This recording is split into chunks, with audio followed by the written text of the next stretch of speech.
Mega power star Ram Charan Tej తమ్ముడు వరుణ్ తేజ్ పై focus పెట్టాడు. కొడెదెల production స్థాపించి నిర్మాతగా మారి తండ్రితో ఖైదీ నెంబర్ 150 మూవీ నిర్మించిన చెర్రీ ఈసారి తమ్ముడితో సినిమాని నిర్మించాలని భావిస్తున్నారు. ఎందుకని ఆరా తీస్తే అసలు విషయం బయటపడింది. ముకుంద కంచె మూవీలతో నటుడిగా నిరూపించుకుని విజయాన్ని అభినందనలు అందుకున్న మెగా ప్రిన్స్ ఆ తర్వాత చేసిన లోఫర్ మిస్టర్ తో ఓటమిని చూశాడు. దీంతో వరుణ్ చాలా కుంగిపోయాడట. ఈ విషయం చరణ్ కి తెలియడంతో ఆలోచనలో పడ్డాడు. ఎలాగైనా తమ్ముడికి హిట్ సినిమా ఒకటి తీయాలని ఫిక్స్ అయ్యాడట. తనతో బాగా క్లోజ్ గా ఉన్న దర్శకులతో వరుణ్ కి మంచి కథని తీసుకురమ్మని, ఎంత బడ్జెట్ అయినా తాను భరించడానికి సిద్ధంగా ఉన్నట్టు చెప్పాడని ఫిలిం నగర్ వాసులు చెప్పుకుంటున్నారు.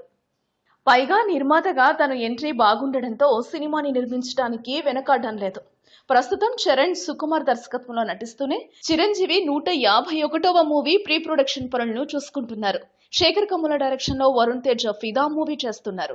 సో ఈ ప్రాజెక్టుల తర్వాత వరుణ్ చరణ్ మూవీ పట్టాలెక్కే అవకాశాలున్నాయి. ఈ వీడియోపై మీ విలువైన కామెంట్స్ ని మాతో షేర్ చేసుకోండి. అండ్ ఇంకో విషయం, సబ్స్క్రైబ్ చేయడం మర్చిపోకండి.